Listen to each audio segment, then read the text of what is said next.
Not me. I hope this is on the video because no. Is that what? No. How many this is times gonna have you make been the pummeled? No, I got pummeled. There was that one time. I had an older brother who was quite a bit bigger than me. So video. Hey now, welcome into TexAgs Rewind. I haven't been in a fight since 9th grade. sophomore year, I think, of college.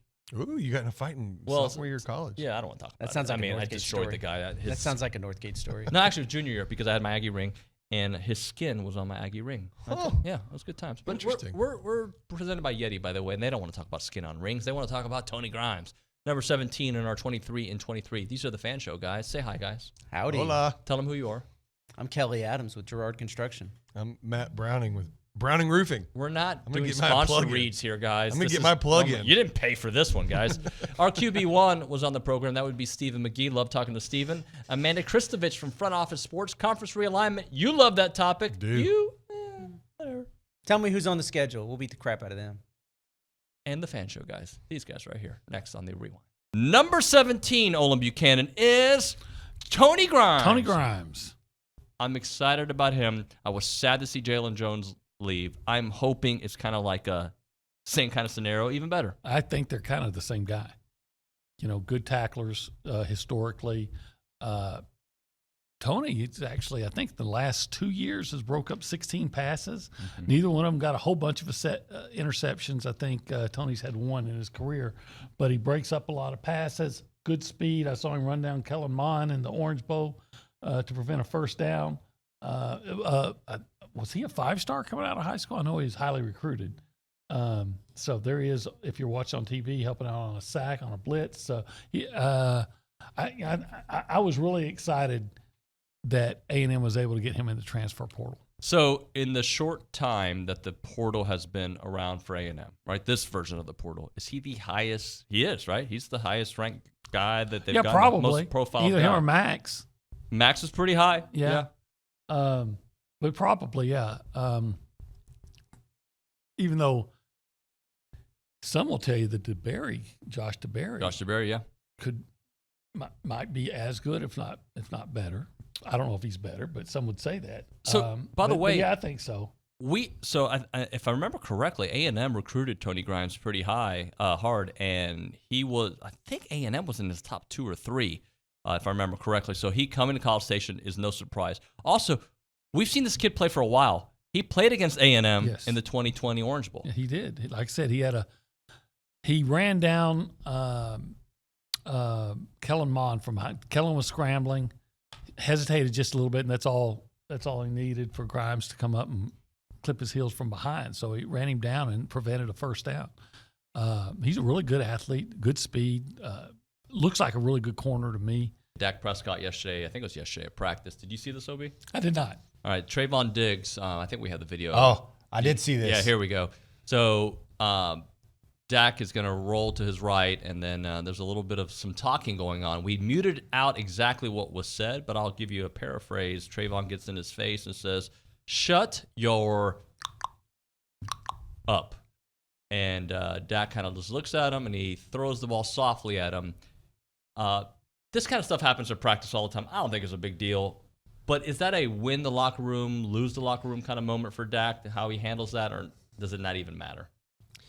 I think that from the outside looking in, it can be perceived very negatively, but I think on the football field, guys are messing around with each other, doing stuff like that all the time. Like the chances of that just being like they're jacking around with each other are probably greater than it actually being a serious like quote and that you paraphrased, if you will. Right. But it is Trayvon Diggs too, so. They saw that they snapped that about the 10. I'm just glad that Dak didn't throw an interception. Oh my gosh. I think Dak's going to have a big year.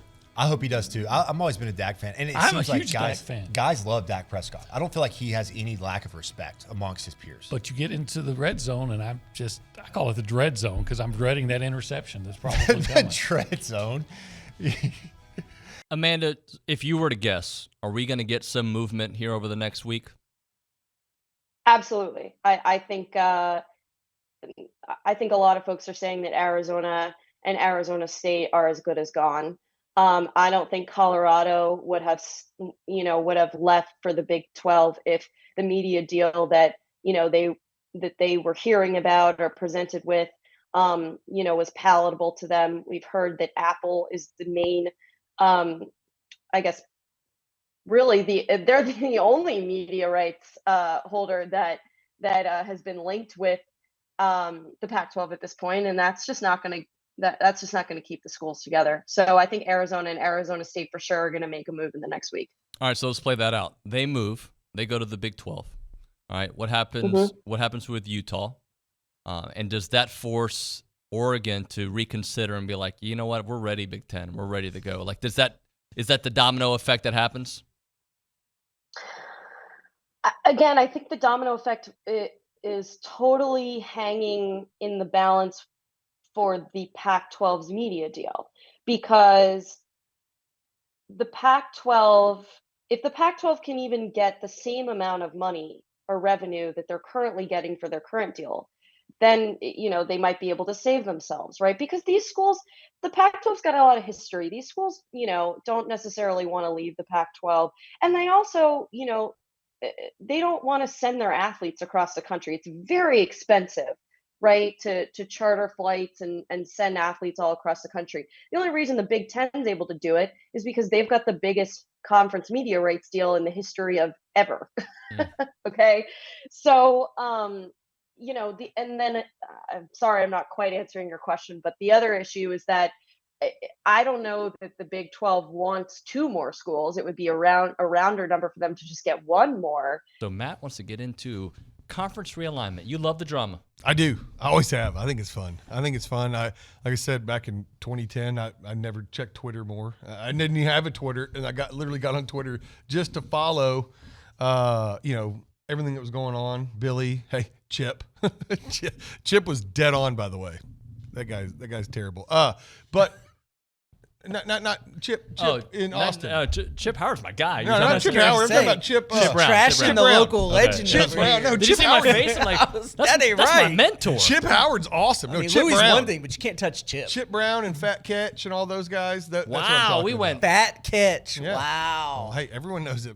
Everyone knows he's Fat Catch. I mean, that's what he is. So, but I mean, no, I'm not I found tiny. it fascinating. I think this round is because this will be the future of the sport we love. I mean, it really is. And the thing is you can't, as the SEC, I don't think you can just sit idly. You can't just add Texas and Oklahoma if the Big Ten's doing what they're doing. I mean, so you've got to go. And I get it. The money is not going to get spread out. ESPN is dying on the vine right now, and that's who our contract is with for how many years now? How long is that I forget contract? the years, but again, A lot. they're not going to go out of their way to invite a school that's in the middle of a melee. But if that school finds a way legally to get out of their deal, they will entertain a Florida State and a Clemson. I don't know if they'll entertain a Miami, but Clemson would fit culturally into the conference. And I think North Carolina and Virginia Tech would both be good entrants as well. Sankey has said, and I do believe this to a point, the SEC is not going to do something because you do something. We're going to set the agenda. We're going to set the table. We're the ones that are going to do it the way it should be done. But if this starts to all unfold the way it's being reported, I don't think Arizona and Arizona State moves anything, right? Like, they need to go to the Big 12. They can go. That's fine. Whatever. But if Florida State does find a way out, now we get the Armageddon that people are talking about. Yeah. All right, Kelly, you're really good at this.